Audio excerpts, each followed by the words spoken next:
संवाद सध्या सुरू आहे, बघूया. आताच आपण चर्चा केली की कंटेंट क्रिएशन लॅब आणि किती हजार कोटींचं बजेट वगैरे. सध्या ऑरेंज इकॉनॉमीबद्दल खूप जास्त चर्चा आहे आणि अगदी सरकारी पातळीवर सुद्धा त्याची दखल घेतली जातीये. नवीन येणाऱ्या इन्फ्लुएन्सर्सना ह्याच्यामध्ये किती वाव आहे? नवीन येणाऱ्या इन्फ्लुएन्सर्सना तुम्हाला तिघांना नेमकं काय सांगायचंय? आणि आपल्या कार्यक्रमाचं नाव आहे माझा महाराष्ट्र माझं विजन, त्यामुळे कंटेंट क्रिएशन सगळ्याबद्दल बोलत असताना त्याचं भवितव्य काय दिसतंय तुम्हाला? अथर्व. नमस्कार सगळ्यांना. मला वाटते नवीन येणाऱ्यांना सांगायला अजून मला असं वाटत नाही की आम्ही एवढे मोठे आहोत, पण मला असं वाटतं की आम्ही जी सुरुवात केली तेव्हा हे असं काही नव्हतंच, त्यामुळे आम्हाला माहितीच नव्हतं की आपण काय करतोय.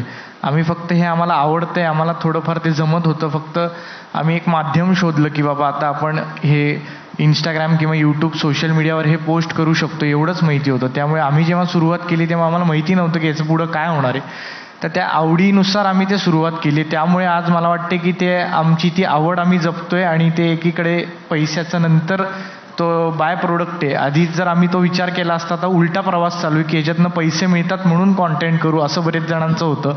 पण आमचं तसं न झाल्यामुळे आम्हाला तो एक फायदा झाला आहे.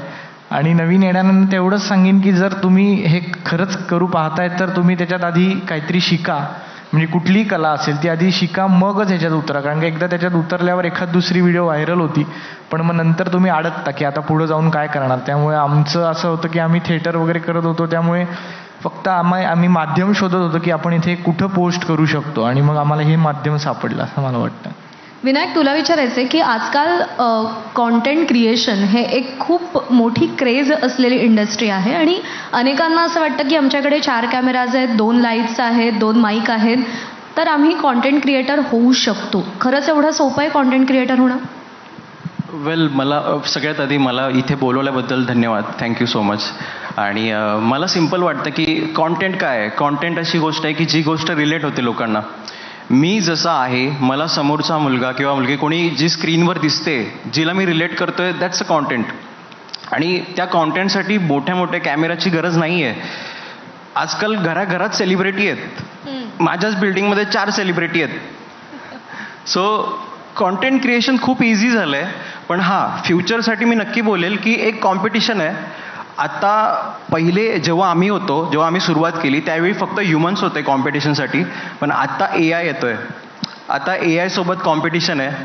तर मला एवढंच वाटतं, प्रत्येक कॉन्टेंट क्रिएटरला एकच बोलावंसं वाटतं की इन फ्युचर जर तुम्हाला सस्टेन करायचं असेल तर तुम्हाला फक्त कॉन्टेंट क्रिएटर नाही बनायचं आहे, तुम्हाला एक ब्रँड बनायचं आहे, एक वेगळी आयडेंटिटी क्रिएट करायची आहे. जी सगळी लोकं करतात ते नका करू, काहीतरी वेगळं करा ज्याच्यामधून तुम्ही आयडेंटिफाय व्हाल की 4 लोकांमधून तुम्ही उठून दिसाल. हे मला वाटतं. श्रुतिका, असं आहे की आता प्रत्येक क्षेत्र असं आहे ज्याच्यामध्ये मुलगी आणि मुलगा किंवा स्त्री आणि पुरुष असा भेद फार राहिलेला नाहीये. एक थिन लाईन झाली आहे त्याच्यामध्ये, आणि कॉन्टेंट क्रिएशन सुद्धा त्याला अपवाद नाहीये. उलट सोशल मीडियाचा जर विचार केला तर मुलगी असणं हा एक प्लस पॉईंट असतो, जास्त फॉलोअर्स मिळवण्याच्या हिशोबाने, असं सुद्धा एक म्हटलं जातं किंवा असा लोकांचा समज आहे. एक मुलगी म्हणून कॉन्टेंटच्या क्षेत्रात वावरत असताना तुझे काय अनुभव होते, आणि तुला स्त्रियांसाठी किंवा मुलींसाठी या सेक्टरमध्ये काय फ्युचर दिसत आहे? खरं तर फ्युचर खूप मोठं आहे, पण हा जो समज आहे की मुलगा आणि मुलगी सारखे आहेत असं मला नाही वाटत. कारण की विनायक दादा रात्री 12-1 वाजता जाऊन शूट करू शकतो, पण मला माझ्या घरचे, समाज आणि बाहेरचे लोक की हा काय हिचा जॉब आहे किंवा हे काय हिचं वर्क आहे असं अजूनही बघतायत. जर गावाकडे म्हटलं तर ही संख्या जास्त आहे की मुलींना थोडं जज करण्याची.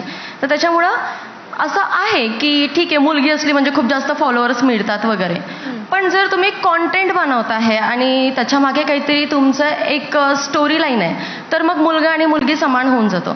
हां, फक्त तुम्हाला बॉडी वगैरेवरून जे आता चाललं आहे वल्गॅरिटी वगैरे त्यावर नसेल तर तो फायदा मुलींना होतो. पण मला असं वाटतं की ज्या गावागावातून मुलींना साधा DP असला कसा काय ठेवला याच्यावरून जज करणारे लोक होते, त्या मुली आत्ता या इंस्टाग्राम किंवा सोशल मीडियामुळं स्वतःमधलं टॅलेंट घेऊन जगासमोर येत आहेत. तर मला असं वाटतं की मुलगी म्हणून खूप जास्त स्कोप आहे.